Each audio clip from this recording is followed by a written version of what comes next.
আসসালামু আলাইকুম viewers, welcome back to my channel. নতুন আরও একটি ব্লগে আপনাদেরকে আমন্ত্রণ। আজকে আমি আপনাদের সঙ্গে শেয়ার করব চিকেন বিরিয়ানি। যারা বিরিয়ানি প্রেমী তাদের জন্য আজকের রেসিপিটা অনেক ভালো হবে, আর যারা নতুন বিরিয়ানি রান্না করছে তাদের জন্য এই ভিডিওটি আজকে অনেক হেল্পফুল হবে। তো আমি এখন চলে যাচ্ছি বিরিয়ানির মূল রান্নাতে।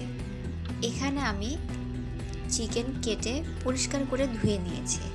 এখন এই চিকেনগুলোতে আমি মশলা দিয়ে দিব। এজন্য এখানে আমি টেবিল চামচের 1.5 টেবিল চামচ রসুন বাটা দিয়ে দিচ্ছি, আর দিয়ে দিচ্ছি 1 টেবিল চামচ আদা বাটা। ব্রয়লারের মাংসতে আদা এবং রসুনের পরিমাণটা অনেক বেশি দিতে হয়। আর দিয়ে দিলাম বিরিয়ানি মশলাটা। আমি আজকে রাঁধুনি বিরিয়ানি মশলাটা ব্যবহার করেছি। আর এই পর্যায়ে দিয়ে দিচ্ছি লবণ আর লাল মরিচের গুঁড়া। যদি কেউ ঝাল কম খেতে চান সেক্ষেত্রে লাল মরিচের গুঁড়াটা স্কিপ করতে পারেন।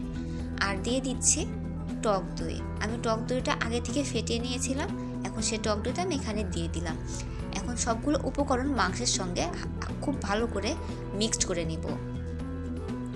উপকরণগুলো খুব ভালো করে মিক্সড করে নিতে হবে যাতে মাংসের প্রতিটা অংশে পৌঁছাতে পারে আর মাংসটা খেতে অনেক বেশি ভালো লাগে।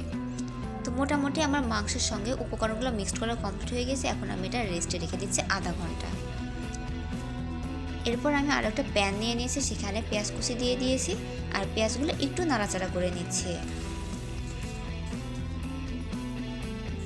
আর যখন পেঁয়াজগুলো ব্রাউন কালার হয়ে গিয়েছে তখন আমি দিয়ে দিচ্ছি 2টি তেজপাতা, 3টা দারচিনি আর 3টি এলাচ।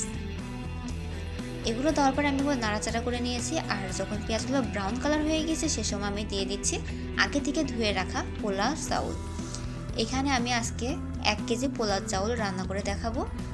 আর 1 কেজি পোলাও চাউলের বিরিয়ানি রান্না করতে হলে কি কি পরিমাণে মশলা প্রয়োজন হয় আমি সেটা আপনাদের কাছে আজকে শেয়ার করব।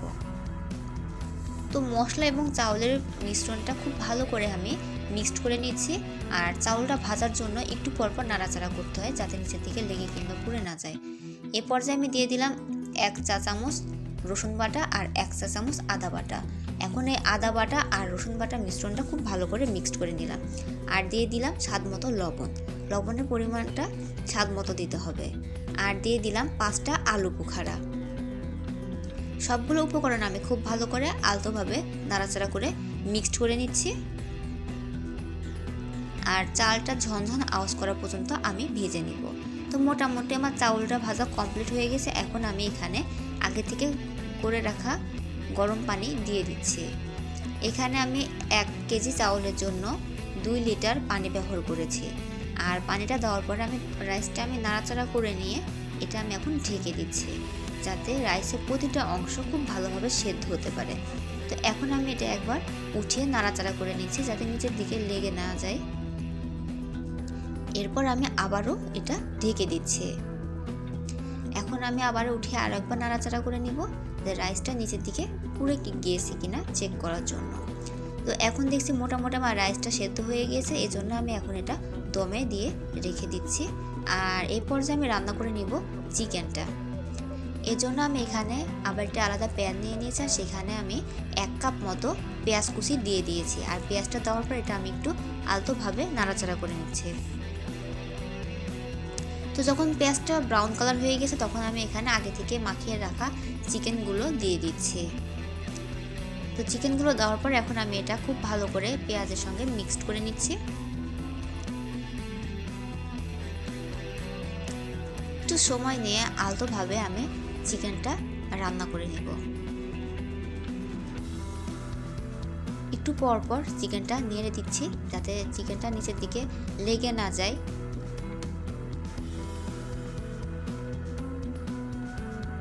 দেখুন ভিউয়ার্স, এই পর্যায়ে অনেকটা পানি বের হয়ে গিয়েছে চিকেন থেকে। এজন্য আমি এই চিকেনের পানিটা শুকানো পর্যন্ত আমি চিকেনটা কষিয়ে নিব। এরপর আমি সেদ্ধর জন্য পানি দিয়ে দিব। যখন মোটামুটি অনেকটা পানি কমে এসছে এবং মাংসের কালারটা চেঞ্জ হয়ে গেছে সে সময় আমি দিয়ে দিচ্ছি চিনি। চিনিটা দেওয়ার পর আমি আবারও চিকেনটা একটু মিক্সড করে নিচ্ছি। এভাবে করে এক সময় চিকেনের কালারটা আরও অনেক বেশি চেঞ্জ হয়ে গেছে আর যে পানিটা বের হয়েছিল চিকেন থেকে সেটাও কমে গেছে। এজন্য আমি এখন এখানে চিকেনটা সেদ্ধ হওয়ার জন্য পানি দিয়ে দিচ্ছি। এখন চিকেনটা সেদ্ধ হওয়ার অপেক্ষায়। এখন চিকেনটা সেদ্ধ হওয়ার অপেক্ষা। তো এই পর্যায়ে চিকেনগুলো বুদবুদ করে ফুটতে শুরু করে দিয়েছে। তো আমি এই পর্যায়ে চিকেনগুলো একবার মিক্সড করে নিচ্ছি।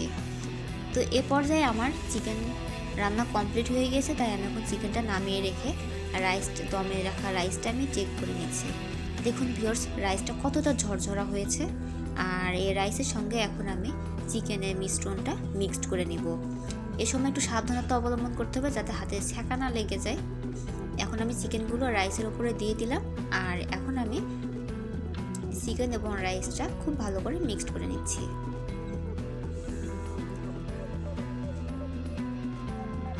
গরম অবস্থায় চিকেন এবং রাইসটা একসঙ্গে মিক্সড করা অনেকটা টাফ হয়ে যায়।